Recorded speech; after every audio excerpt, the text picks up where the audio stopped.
shares his journey. The life lessons, challenges, and defining moments that shaped his voice as an author. Each episode explores the inspiration behind his books, the purpose in every story, and features select passages that bring his message to life. Meet his incredible friends and learn where his books are available, and how to stay connected as his future projects continue to unfold. So relax, settle into the groove, and let the jazz guide you into his world of storytelling and truth. Powered by SKST Radio Network and Street Grind Entertainment. Hello. Welcome to my second podcast. This is Books by Anthony Owens podcast, and I talk about a lot of different things. I talk about my books for one, because that's my main goal now. It's my books. But the books that I write about, the things that are in my books, those are things that most people can relate to because they experience those things. And last week I had the pleasure of having my narrator here with me. His name is Malik Washington. And we discussed my first book, Syrup Sandwiches. And we talked about, some of the things that were in it, like bullying, domestic abuse, single parenting, poverty, discrimination, a number of things. And so today I'm going to do a little bit different. I'm definitely going to talk about another book. I'm going to talk about a book called Fatherhood Matters. It's a book that I've written because growing up without my father and having to be raised by a single parent, there are a lot of challenges involved. And those of you out there who know what it's like to have only one parent, and sometimes some people don't have either parent and have to be raised by their grands. But it's a difficult situation, right? For a number of reasons.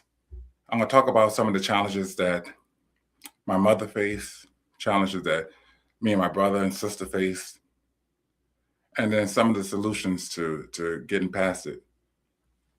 And then I'm also going to read on my social media platform.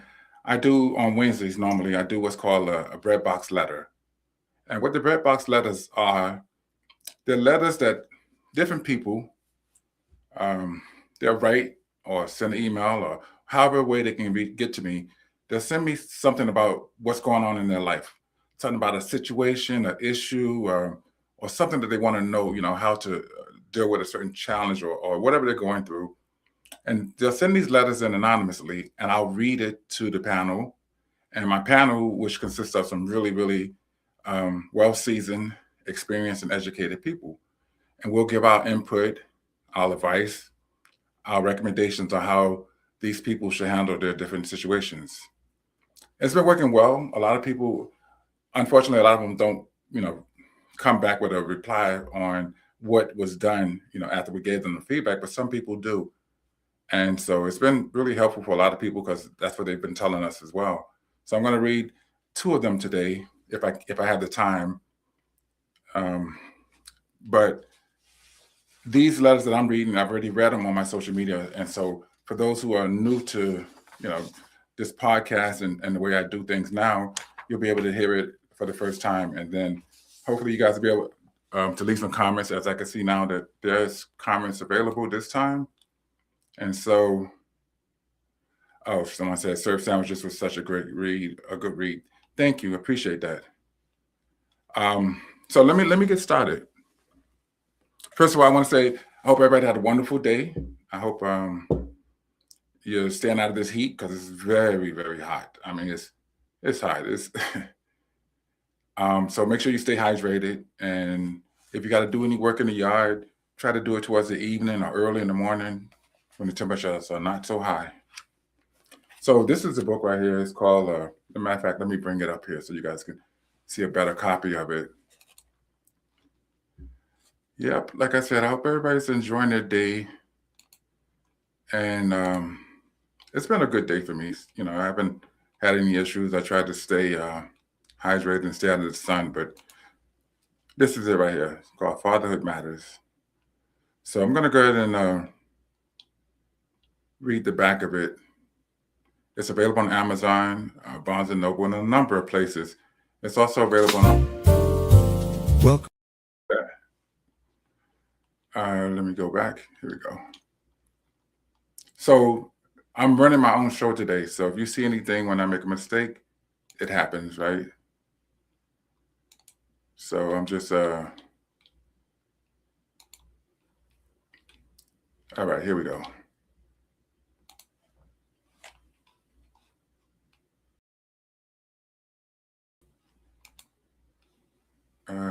Let me get myself back.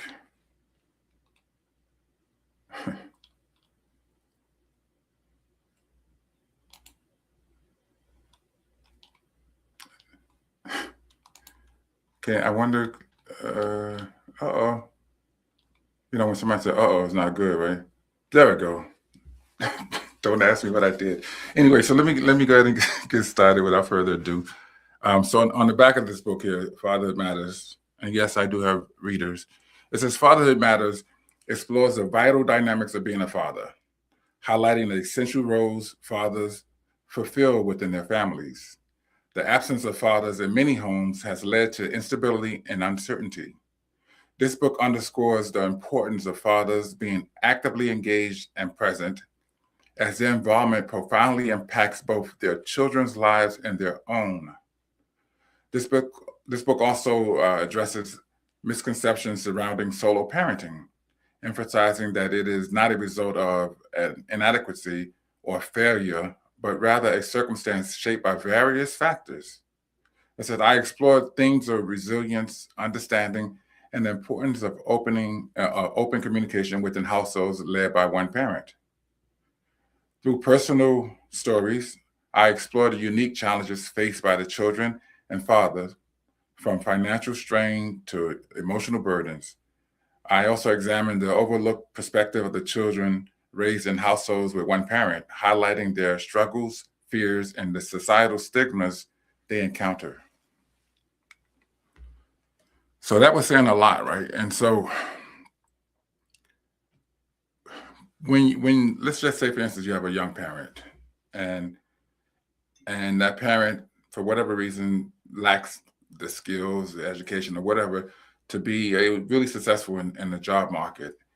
And sometimes you'll find yourself in situations where the family, don't have enough to provide, for them because of various reasons, right? They don't have the money, they don't have, they just lack the resources. And that's some of the things that I grew up having to deal with. And being raised by a single mother, it was tough for her because she was young. And there were times when I used to wonder when I was younger, like, where is my father? Maybe, just maybe he can make a difference. And maybe that's true, right? Because sometimes having a father in the home is not always the best thing, because if that father is abusive, right?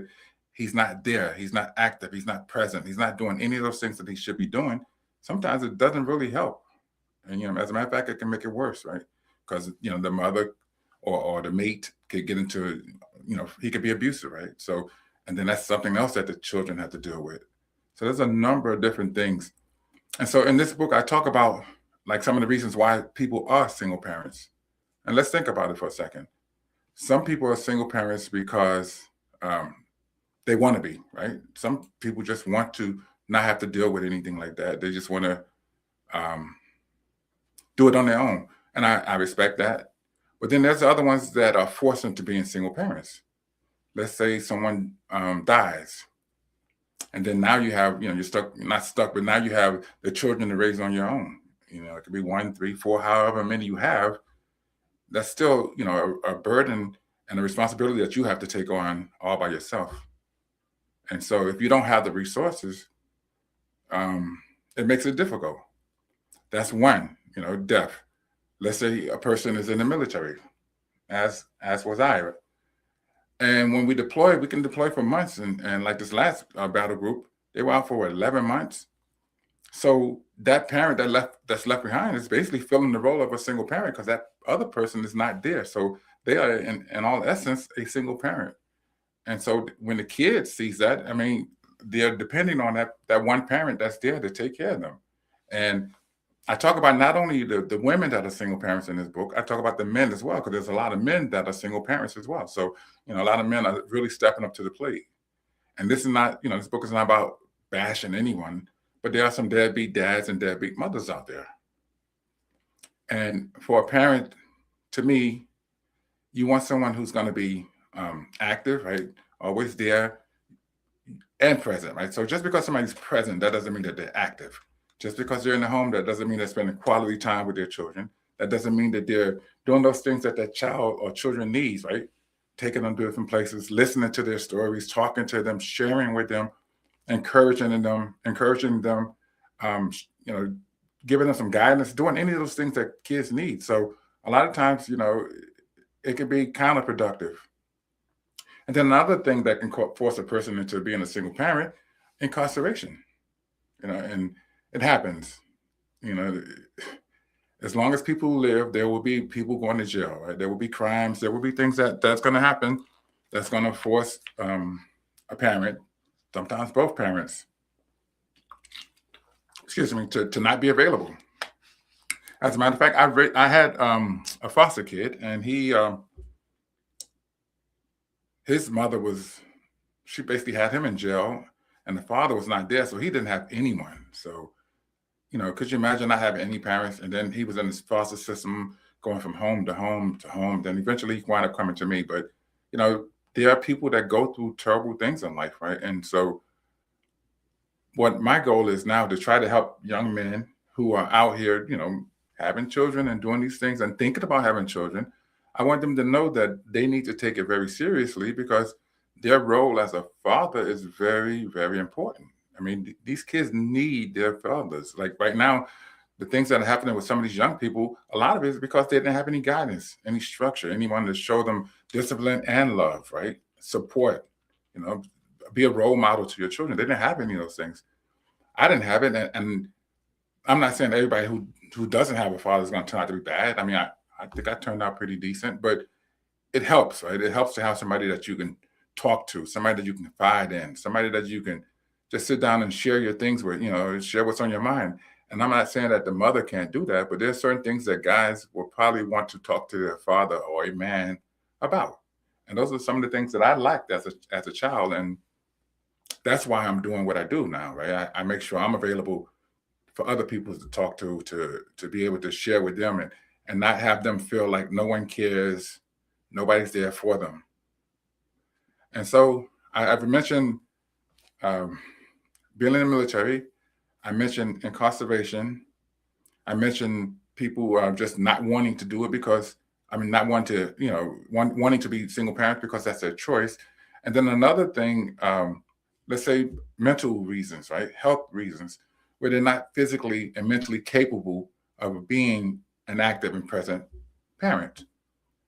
So that's another reason why someone might wind up as being a single parent. So I talk about all those different things in this book. This book actually has won one award, and it was nominated for another. And I'm really blessed to be able to have two books that have been awarded. And I put a lot of work into it because I want people to get something out of it, right? It matters. It really does matter that I give people something of quality, something that they can read and come back and say, you know what? I gained something from it. I enjoyed the read. Also, now I do things a little bit differently. Speaking of which, from Surf Sandwiches, this one guy came up to me and he said, hey, man, I read your book and I realized in Surf Sandwiches you didn't have a father. And I'm here with my children. I have 2 children, he said. And now after reading your book, I realize now that it's really important the time that I spend with my children, because after reading your book now, I spend a lot more time with them. I'm doing a lot more things with them because I can only imagine what you went through. And I wouldn't want my children to go through that. And that really, really touched me, because it showed me that my book was actually doing what I wanted it to do, right? I wanted it to impact people. I wanted it to be something that when they pick it up, that they can relate to it. They can see themselves in it. And so many times people walked up to me and said, hey, man, that book is about my life. You wrote it about me. I And I'll joke with him. I said, no, I didn't write it about you, but you could write your own. But it's doing what I wanted to do. Now, I just want to get out there to more people on a broader, scale, so that it can impact more people. And I'm going to continue to do things like I do now, right? On my social media platform, a little podcast here and there, and going to different schools, just doing public speaking. All these different things that I do is for a reason. And when I first wrote Surf Sandwiches, I know I was talking about fatherhood, but I'm going back to that one because that was the first book that I wrote. I wrote it because I wanted to write something about the things that I had gone through, because I realized that I could not have been the only person to have gone through what I've gone through. And I realized that to be true. And a lot of people can relate to it, right? Because they see themselves in it, right? They remember those times when they didn't have things to eat at home. They remember those times when things were really, really bleak and not going the way that, they should have. But what they also realize is that even though they've gone through all those terrible things and a lot of the different traumas that they experience, they realize that either reading this book or seeing or hearing about some of the stories that are in this book, and the same thing happened to them, they can look back now and say, you know what, that used to be me. Now look at me, right? Look at where I am now. I used to be hungry. I used to cry all the time. I used to, witness a lot of terrible things. But now, I've gotten past that, and my life is better. I'm stronger. I'm more knowledgeable. I've learned a lot from all those terrible things that I've gone through. And so it's a moment of reflection when they actually read this book, because they see how they've grown, right? And that their life is good or better.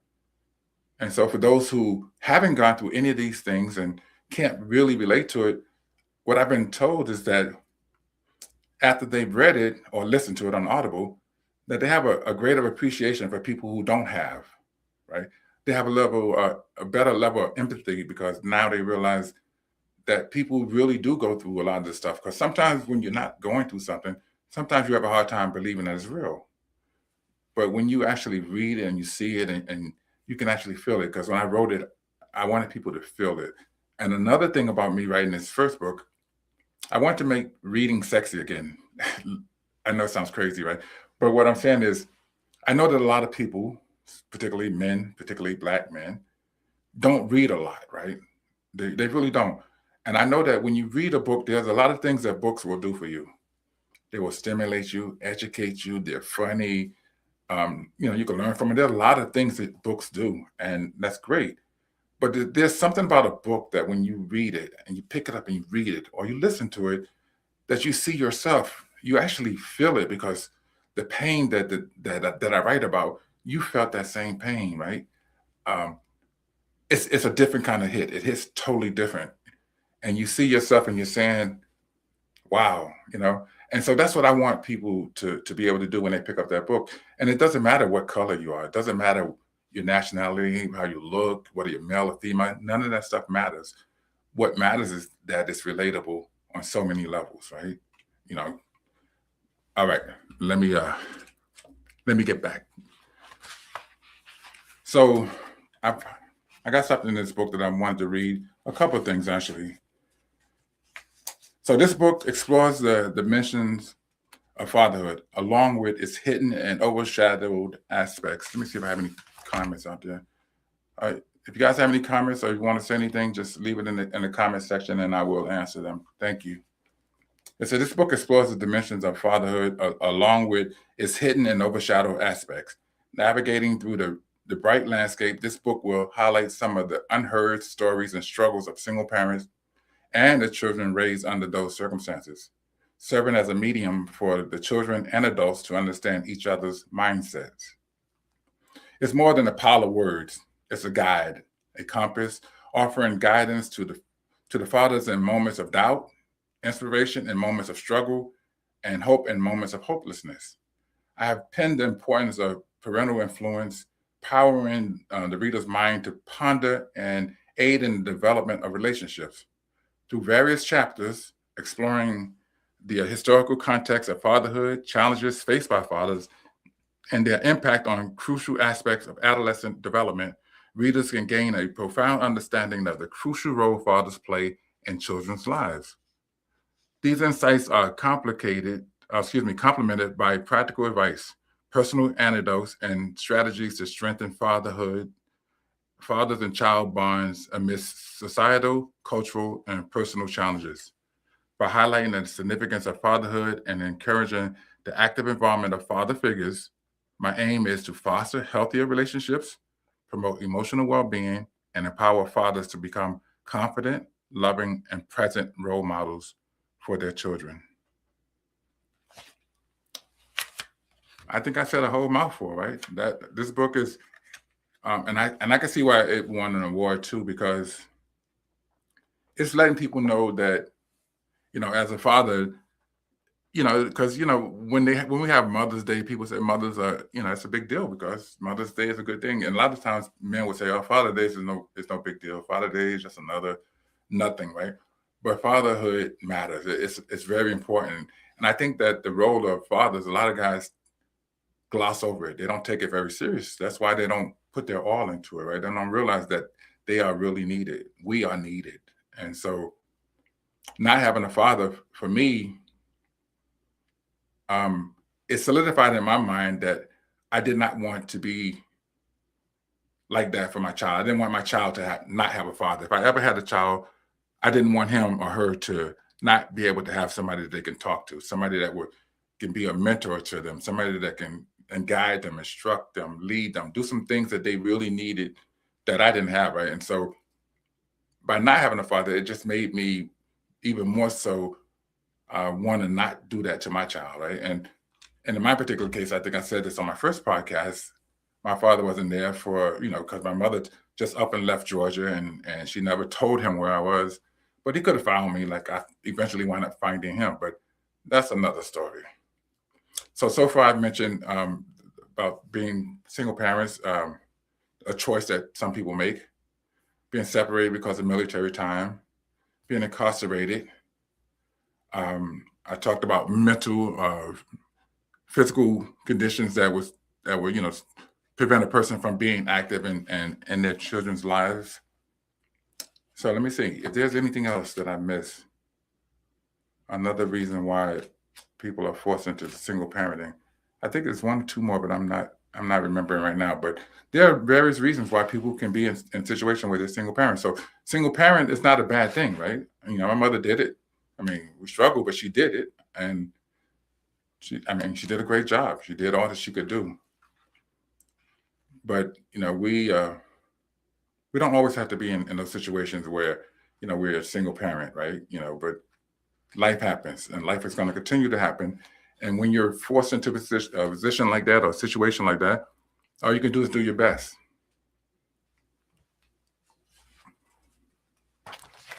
So I spoke earlier about my social media platform and how I've been reading different letters that were sent to me anonymously about situations that people are going through, right? And I enjoy doing this because these are real stories from real people who are going through situations. And we all go through situations, right?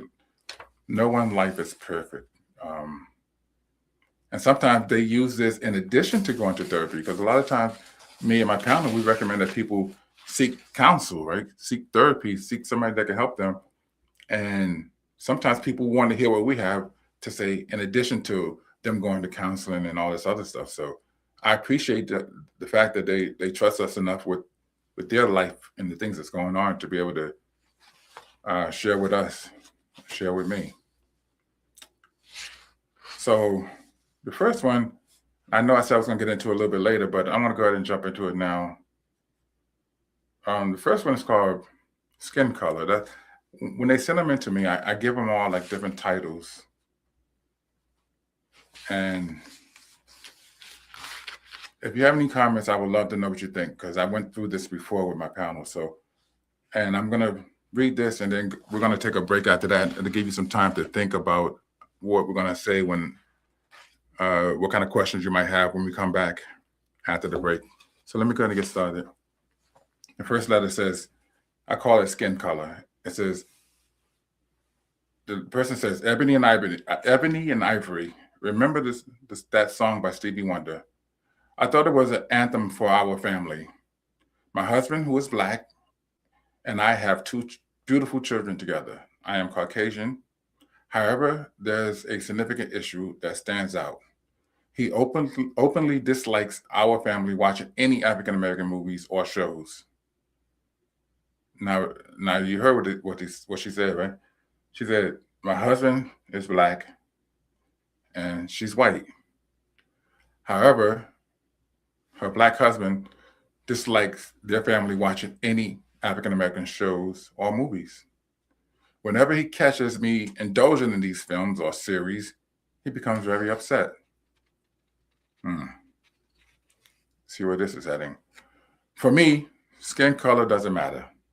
I appreciate diversity and just want to enjoy quality entertainment. I'm increasingly concerned about what our children think of their father's reactions. They often ask him why they can't watch certain programs, and his response ranges from claiming they're not educational to saying they have bad storylines. He firmly believes that these movies and shows are inappropriate for our family. That's interesting.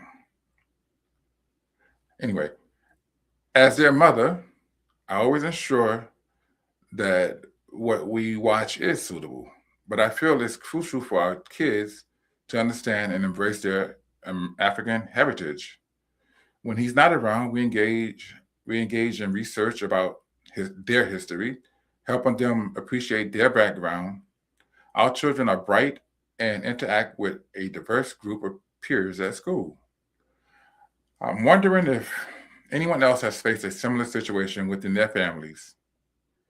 I feel that I'm doing the right thing by promoting diversity, but I can't help but feel the weight of my husband's stance on this issue. What can I do?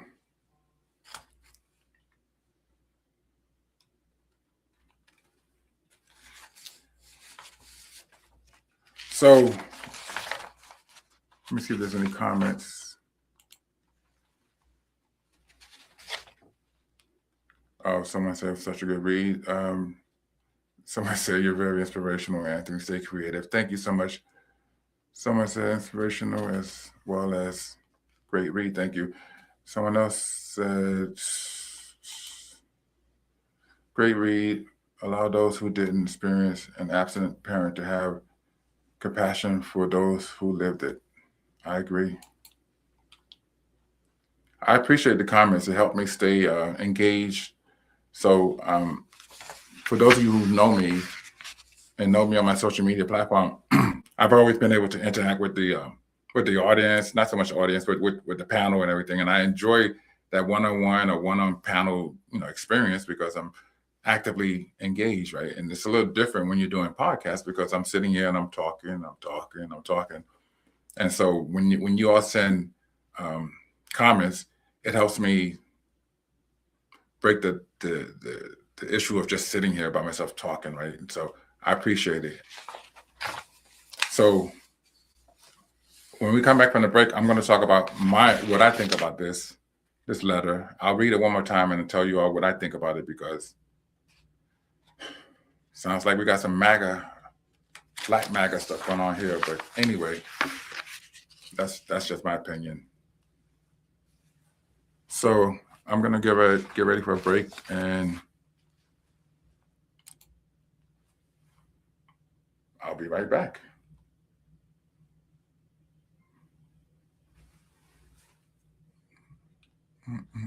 Some stories you will never forget. Some stories aren't meant to be told. They are meant to be felt. Before the success, there was silence. Before the strength, there was struggle. A childhood built on survival, where even a simple meal meant everything. Syrup sandwiches weren't just food, they were hope. In a world that moved too fast, he stood still, watching, learning, enduring. Through fear, through pain, through the unknown, he didn't give up. Because sometimes, the hardest beginnings create the strongest stories. Syrup sandwiches, a story you will never forget. Coming to theatres soon.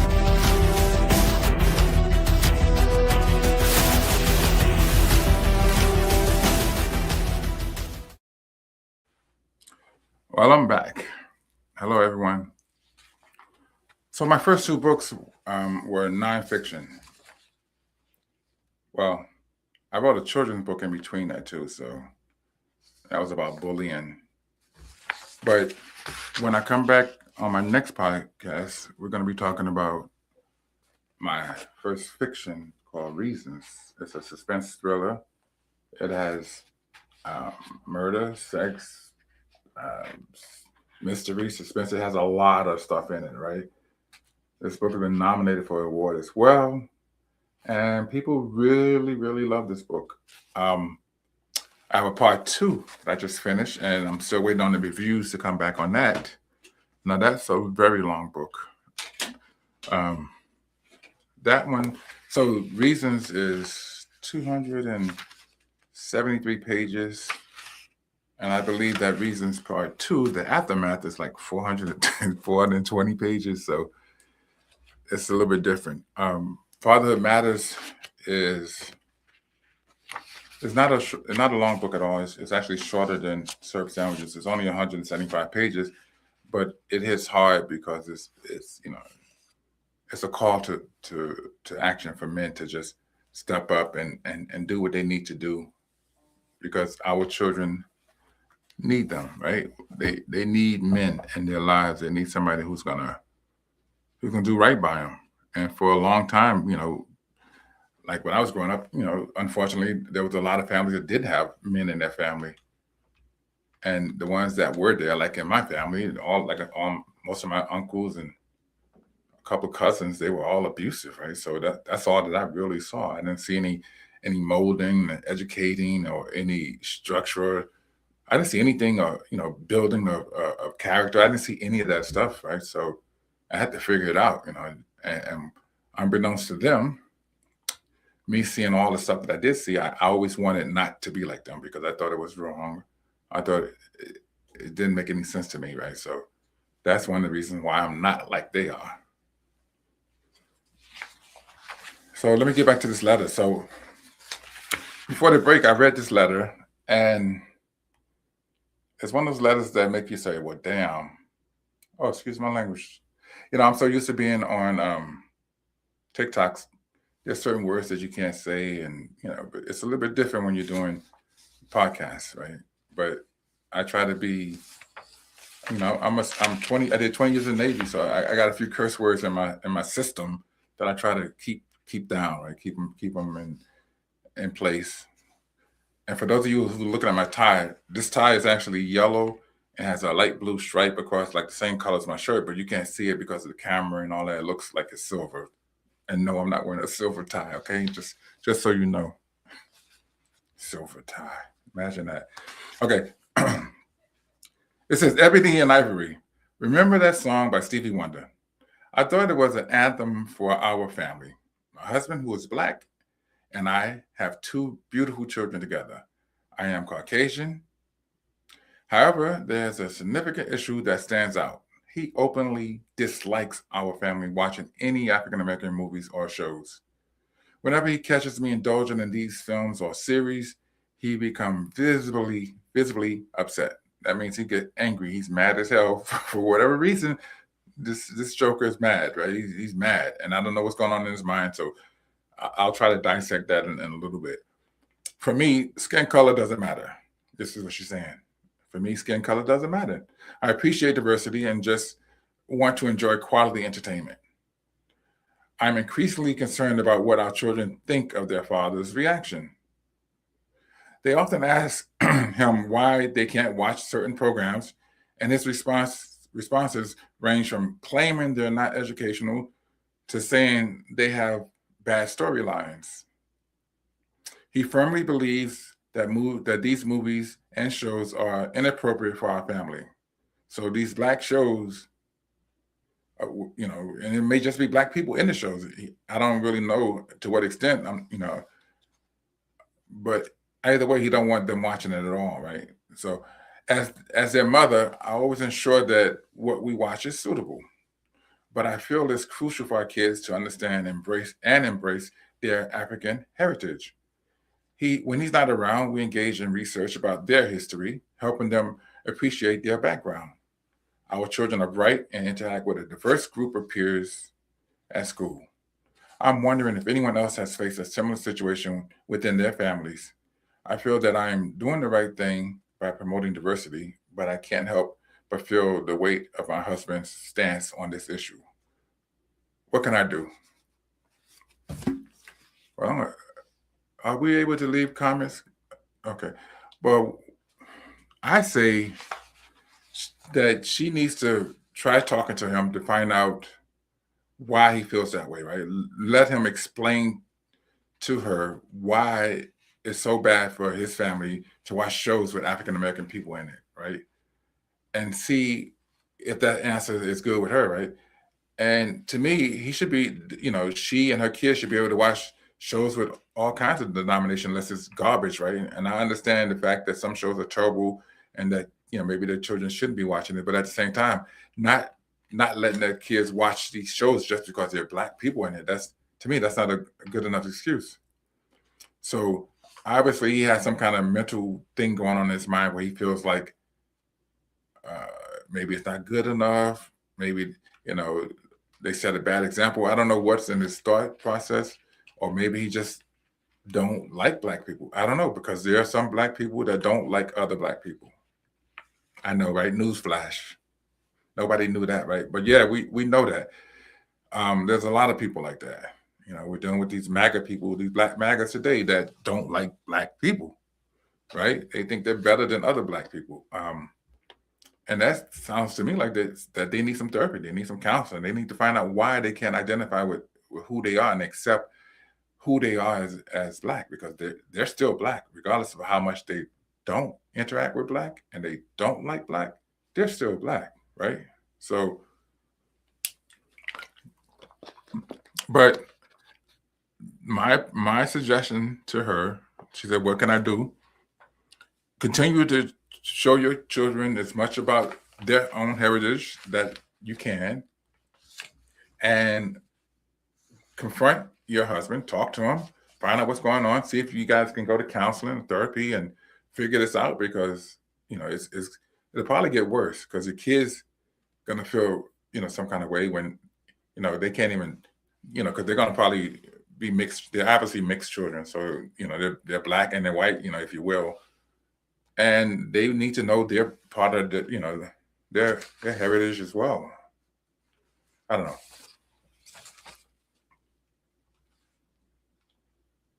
Comments.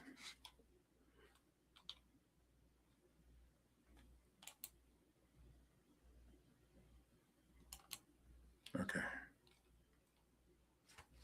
All right, so let me go ahead and do some more here.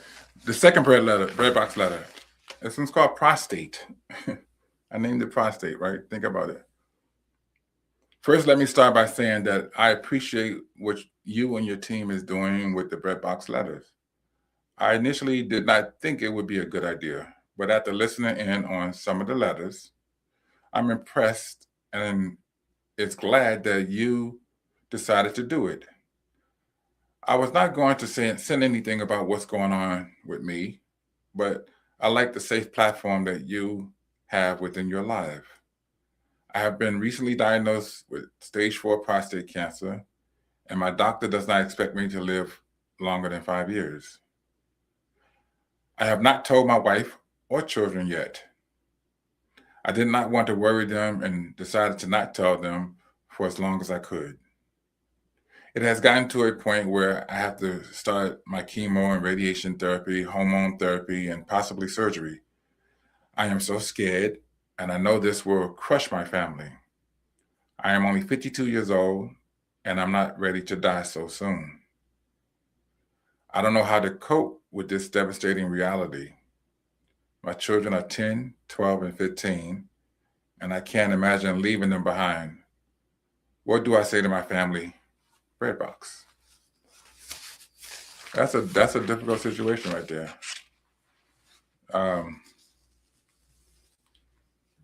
I would say that you have to tell them, because they need to know. You guys got to make plans. You have to prepare them. You have to make sure that you just don't pass away and they don't know what happened and you didn't say anything, and you want to make amends with them.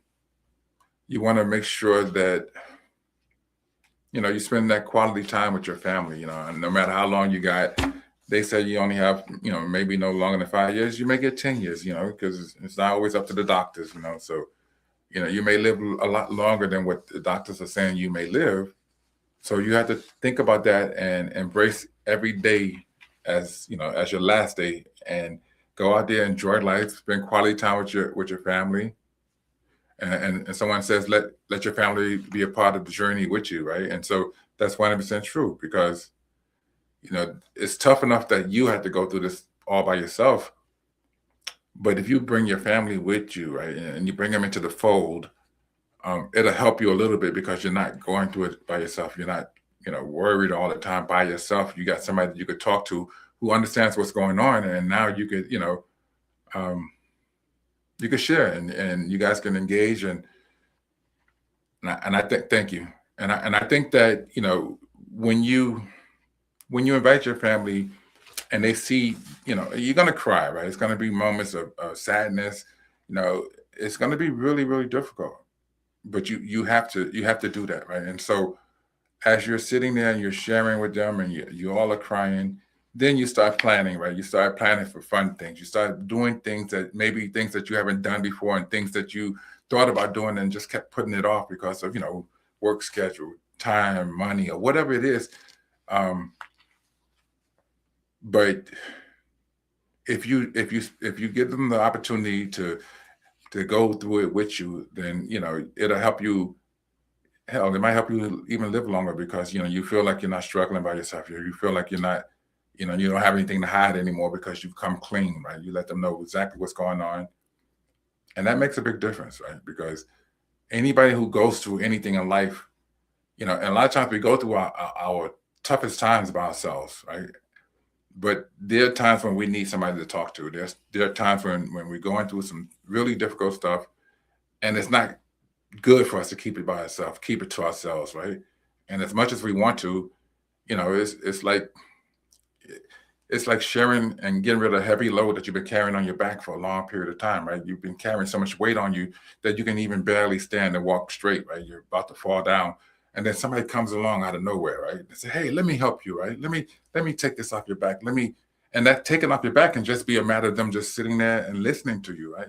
Everybody doesn't have to give you advice, right? Everybody doesn't have to tell you what to do, but they just want to, be able to hear what you have to say, right? And all you want to do is just let somebody listen to what you're going through, and that can do something for you. Imagine going through something and you feel like you have no one to talk to. And then when you finally do, man, it feels like somebody just opened up the window and the sunlight just came in, right? So it's a good feeling to share. It really is. And I enjoy when people send these letters in, because I have a lot of experience. My panel has a lot of experience. We've been through a lot of stuff, right? And so it's good that when you feel like you don't know everything, right? And that it's okay to reach out for help. And I tell people all the time that just because you go to therapy or you feel like you need to go to therapy, that's not a sign of weakness. That's a sign of strength, right? Because you realize that you can't do it on your own anymore. You realize that something's not right. You realize that you need some help, right? So I tell anybody who's listening, if you're at a point in your life where you feel like things are not going right for you emotionally, physically, mentally, whatever you're going through, and it's too tough, there are ways you can get help, right? Don't do it by yourself.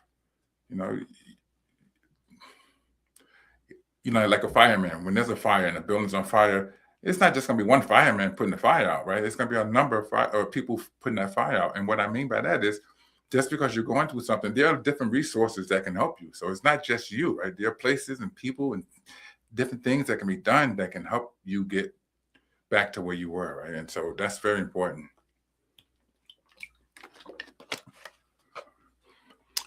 Great program. Talk about messed up dads. Well, I talked about messed up dads earlier. Not so much messed up dads, but the fact that a lot of men are not doing what they're supposed to be doing, right? They're not in the lives of their children, and they're not taking their role as parents or as father very seriously, because I think it's it's a stigma, right? Like guys really don't matter. They don't have that much of an impact because mothers do everything, right? Mother's been forced to do everything because your butt wasn't there, right? You wasn't doing what you're supposed to be doing as a father. So a lot of women had to step up to the plate and do everything, right? But those times should be past us or slipping away now, because a lot of dads are stepping up. A lot of dads are being dads and being fathers and being active and being present and doing those things that they should be doing, but not enough. Not enough of them are doing it. And my sole purpose is to try to help them get to that point where they are doing what they're supposed to be doing. You know, I didn't know anything about being a parent when I first started at 21, right? 21. Not having any examples around me to say this is how you should do it. Every man needs a mentor, right? Where should men find and handle accountability? Well, that's a good question. So every man needs a mentor. Where should men find and handle accountability? They should find it from other men, right? Accountability, like for instance, if my friends or somebody around me, if they're doing something wrong, as a man, my responsibility, especially if somebody who I care about, is to speak to them and let them know, hey, that's not right, bro. You know, you shouldn't do that. You shouldn't, I mean, whatever it is. A lot of times men don't hold each other accountable. And so then they continue to do whatever they're doing. And so that's how we hold each other accountable. That's how we get better. But a lot of times, if you don't do that, then that's like women sometimes, right? They go out together with somebody. They know their friend got on something that's jacked up, totally messed up. And they don't say anything to her. They let her go out there looking toe up from the floor up, right? And they won't say anything. Same analogy for men, right? One of your boys, he's doing this to a person, another lady or whatever, and you know it's wrong, and you don't say anything. You just sit back and look and just don't say anything. That's not good, right? So yeah, we need to hold each other accountable. Let me see what else they said. Good questions and good comments. I appreciate it. So sometimes we go through these things alone because we want to let go and let God. All sickness is not unto death, regardless of what the doctor says. Family means a lot during these journeys. Yeah, that's true. They really do. And having a family, see what happens when I'm clicking on it, it keeps moving. Having his family by his side would be the best therapy. That's true. That would be a really great therapy because no matter how many therapists you go to, sure, they can tell you how you might feel and how you might be able to help alleviate some of those feelings. But the love and the support of a family is amazing, right? It hits different. It's totally different, right? So, yeah. I think I'm liking this. I'll continue to do this podcast, but at one point I was going to say to sit here and just talk and talk and talk and talk and talk. That can be difficult, right? Especially when you're used to engaging one-on-one with people and talking to a whole panel of people. But this is kind of cool because I'm actually able to just say what it is that I feel. But as long as you all are able to leave comments and help me, get this stuff out and do what I'm doing, I'll continue to do some podcasts. And if it gets to a point where it's just too much, then I'll just wrap it up and just continue to go back to my social media and do the panel stuff and stuff, things like that. But so earlier I was talking about ways to get my books. For those who don't know, my website is www.antowens.com. It's when you go there, you'll see all of my books.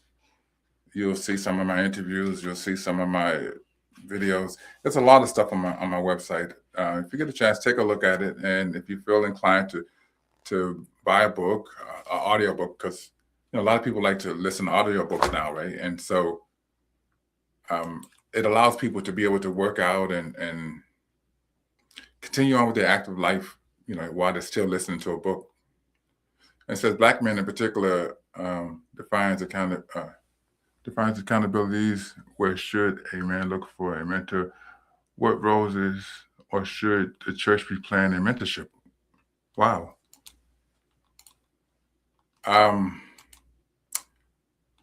what role should the church play? Black men particularly find accountability. Where should I think men should look for mentorship and men that they see and that they believe are doing good. Like when I say doing good, they have a family, um, they're responsible, they're engaging with their children. Right. When you see a man that are doing those things that you know that should be done, I think that's a prime example of a person that you may want to consult with because they're already doing it. Right. So they've probably gone through the bad points in their life, and then now they've blossomed, they've grown, and they matured to a point where they can actually share some good stuff. So that would be a good point.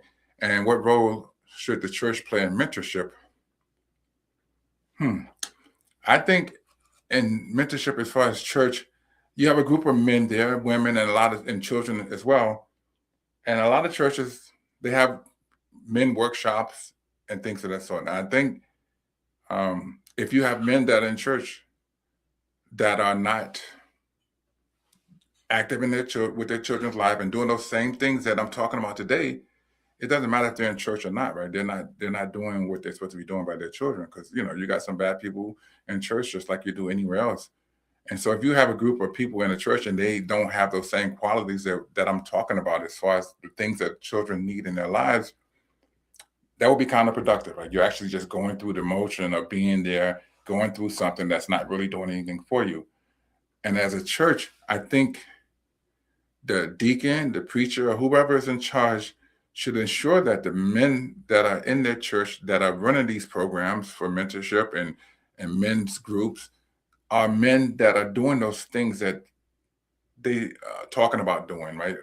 If you're teaching something that you should be living it as well, right? That's what I'm saying. I think that's what the role of the church should be. And it is to make sure that these men that are doing all this talking about all this and all these good things, that they're actually doing it. Like I'm talking about parenthood and fatherhood matters because I'm doing it. I know I'm doing it. And I'm able to show other people. I'm able to, talk to other people. I'm able, people can see from what I'm doing and say that, you know what, I'm walking the walk. I'm not just talking about this is how you be a good dad. This is how you be a great dad. I'm actually doing it, right? And so even with my grandkids, I spend quality time with them because with my own son, I wasn't able to spend a lot of quality time with him because I was gone with the military for a long time, right? So that, I didn't like that, but I had to do it. That's how we survived. That's how we paid the bills. That's how we ate. But now that I'm not in the military, I'm more, wiser, and I'm more mature. So I know what it's like to be a good father, and I'm glad that I'm at that point because it was a process, right? Because I wasn't always a good father. I started off really, really shaky, right? It was not good. I was young. I didn't know anything. I wanted to party. I wanted to hang out. I talk about it in my book as well, but I got better because my son needed me, right?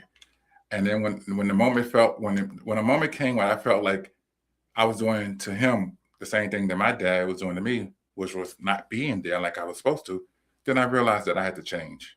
And so hopefully men that are going through the same thing, they'll grow up, they'll mature, they'll get to a point where they say, you know what, I got to do right by my child or my children because they need me. And so what's the next question? Speak up as to why should you buy your book. Okay. The book, let's say, for instance, I'll start with serve sandwiches. How much time I have? I got 7 minutes. Serve sandwiches.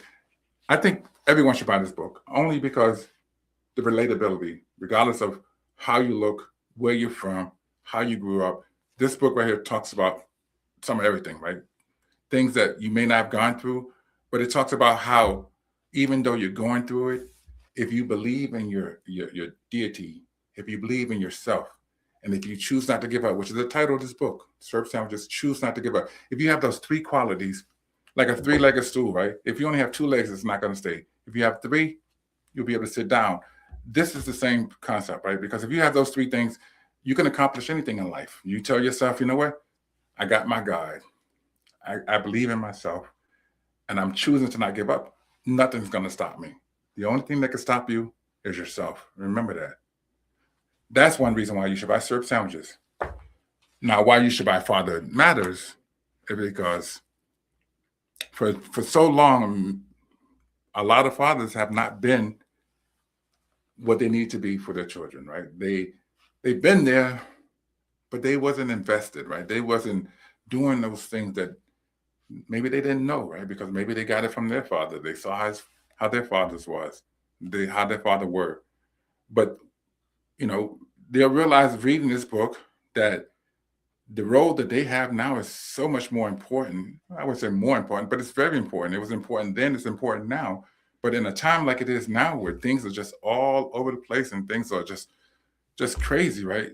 These young men need somebody that's there, that can understand them, that's willing to listen to them, that's willing to, let them share their feelings with you. Because a lot of times back in the day, people used to say, "Hey, go in the room." This, grown folks are talking.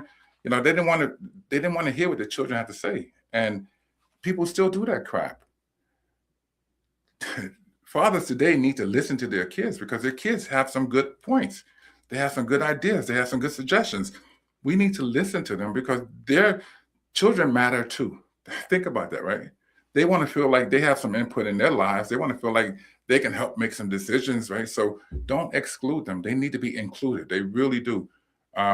This book right here will let parents know that this is how I should be better. This is what I should be doing. This is not a how-to book. I'm not telling people how to do anything. I'm telling people that some of the damages that can happen when you don't do and when you're not doing the things that you're supposed to do, right? Some of the things that can happen when you're not being proactive, when you're not being caring, and when you're not being nurturing, when you're not showing that level of discipline, measured discipline, right? I'm not talking about beating them with switches like I used to get when I was younger. I'm not talking about all that. There's a time where you need to just talk. You need to, just read this book. You'll be amazed, and you'll see why this one won an award as well. I'm putting out some good stuff, folks. And these books are really inexpensive. I price them. I gave this book a lot. Oh, speaking of giving away, this book right here for Kindle readers from the 24th to the 27th is going to be free on Amazon. The Kindle version of this book right here, I'm giving it away free for like 3 days. Why? Just because I want to, and just because I can. When I first wrote this book, none of these books are about making money, because if most people know that the money that authors make, you really can't live off of it at all, right? You better go get you another job. But I wrote this book because I wanted to give back. This is my way of giving back. This is my way of saying, you know what? Take it, read it. Hopefully it'll help you, right? Hopefully it'll help you from spiraling out of control. Hopefully it'll help you from not realizing, it'll help you to stop saying, you know what, I can't do it anymore. It's just too much. When we make excuses like, it's too hard. I don't know how to, I don't know what to do. Those different things. I always say those are ways of getting in your own way, right? Because once you get past it, I can't, I don't know how, and all these different things, you'll see you can. You just got to try. You got to believe. You got to do. And so that's the reason why you get these two books. These two books are amazing. And the only reason, let me tell you what happened. I wrote these two books, Surf Sandwiches, nonfiction, Fatherhood Matters, nonfiction. And then I wrote a book about bullying for children called Raw Power. Ms. Williams said, I think the church should play a big part. And I agree. The church should play a big role. There's so many times, you know what? If you guys want to do a podcast, like I'm doing a podcast, Cammie Grayson right here at SKST Studios right here. The prices are really inexpensive, and she can do it from wherever you are. So what she'll do is she'll give you a link, and you'll be able to sit wherever you want to sit, and she'll zoom it in like this, and you'll be live. And her prices, it says share the StreamYard referral audience, and each earn $25 for each successful referral. I forget that, but SKST. Let me get you the right.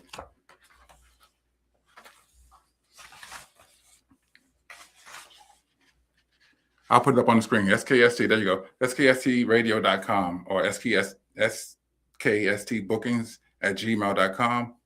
It's really I'm not gonna say cheap because her quality is this is not cheap. What she has here is amazing. So, but her prices are really reasonable. So listen. So having said all that, speak out to the wise. All right. So I'm about to go. I don't want to run over time, but I appreciate everybody for hanging out with me. And until next week, I want you guys to hear this last my outro, if you will. It's a nice one. You guys take care and thank you for hanging out with me. I appreciate each and every one of you. And we'll do this again very, very soon. Thank you for tuning in to today's episode of the Books by Anthony Owens Podcast Show. We hope this was a conversation that truly inspired you and gave you something meaningful to carry forward. We appreciate you spending this time with us, learning, growing, and embracing knowledge that truly matters. Join us next week for another powerful and uplifting episode of the Books by Anthony Owens Podcast Show. Until then, stay healthy, stay encouraged, and keep turning the pages of life. See you next week.